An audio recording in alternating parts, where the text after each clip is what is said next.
কাছে চলে যাচ্ছি। আমার এগুলো চ্যানেলে তোমাদের ওয়েলকাম।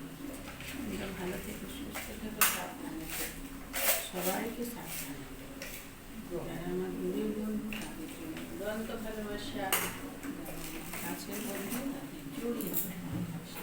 তোমরা আমার সাথে থেকো, তোমরা আমার পাশে থেকো। বাউরি রওনা দিচ্ছি।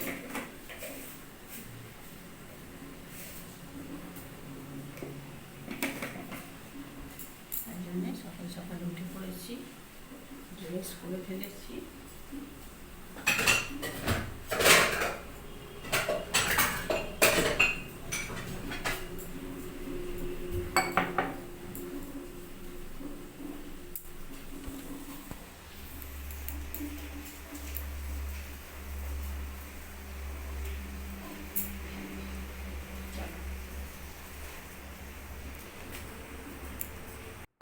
চলে এলাম চা করে, চা নিয়ে চলে এলাম। বিয়ানেরও আমার চা, আর আমরা বিছানাটায় আমি আর আমার বিয়ান শুচ্ছিলাম।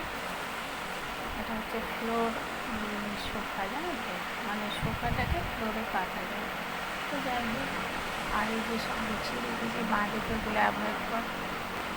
তারপরে একটু চলে এলাম স্টেশনে, বসে আছি। সেটাও তো তোমাদের সঙ্গে শেয়ার না করে পারলাম না, তাই একটু শেয়ার করে দিলাম। এটা কোন স্টেশন তোমরা দেখে বলো, কমেন্ট করো। এটা আমার বিয়ান পাশে বসে আছে।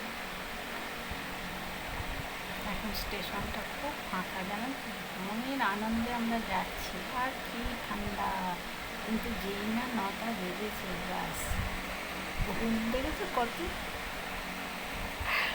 এটা একটু শেয়ার করে নিলাম। ট্রেনে ওঠার পরে, ট্রেনে ওঠে সব ফাঁকা, দেখো কী ভালো লাগছে দেখে বলো তো। যাই হোক, যেটুকু পারলাম একটু শেয়ার করলাম। একবার গেট থেকে করলাম, দেখো সব ফাঁকা, সব ফাঁকা। সকালে যাওয়ার এটাই হচ্ছে আনন্দ, তাই না বলো? এটা কোথায় ঢুকছি জানো? তারকেশ্বর ঢুকছি, আরামপুর থেকে তারকেশ্বর ঢুকছি। তারকেশ্বরের স্টেশনে ওরে বাপ রে বাপ, কী ভিড়, কী ভিড়, তোমাদের বলে বোঝাতে পারবো না, জানো।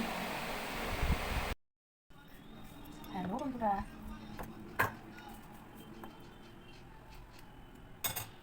মেয়ে বাড়ি থেকে চলে আসার পর আমাদের সঙ্গে কোনো ভিডিও কিছু দিতে পারিনি, কারণ শরীরটা প্রচণ্ড খারাপ হয়েছিল। হ্যাঁ, তো এখন একটু সোজা হয়ে উঠেছি, তাই তোমাদের সঙ্গে শেয়ার করছি।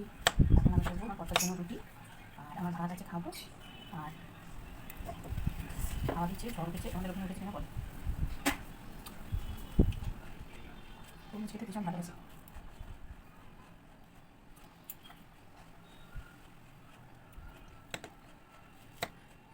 তরমুজ খাওয়ার কোনো সময় নেই, টাইম নেই।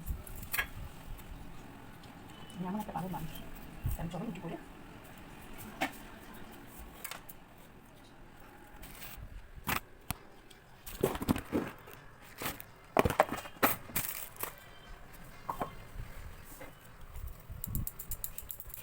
খুব সুন্দর খাওয়া দিচ্ছে। সকালে দিকে অনেকটা খেয়েছিলাম, আর বেশি থাকলে তো মাছ খারাপ অবস্থা। বিচি কেটে কেটে বাদ দিয়ে ছাড়িয়ে ছাড়িয়ে পোস্তর মতো ডুমো ডুমো করে কেটে আধা চামচ করে তুলে তুলে খেতে হবে। ফিদা হয়ে যাবে, ফিদা।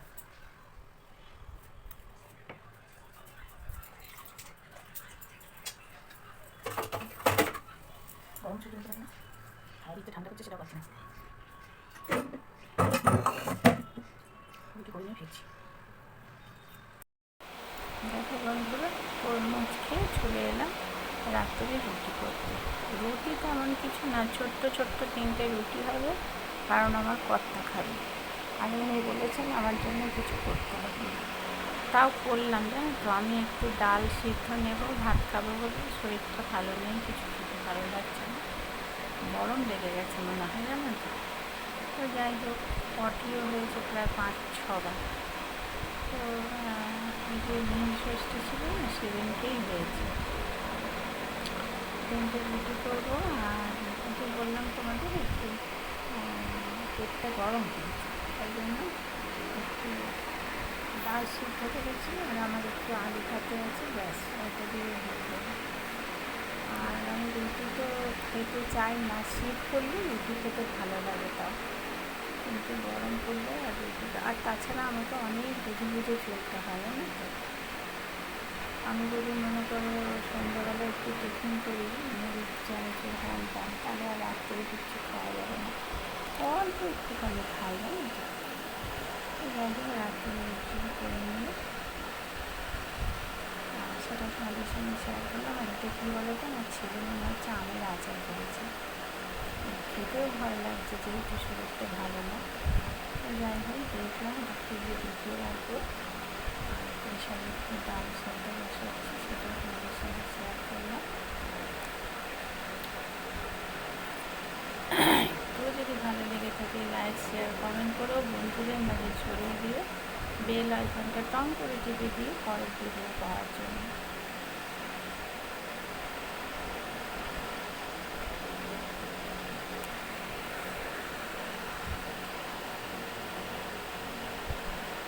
চলো টাটা, গুড নাইট।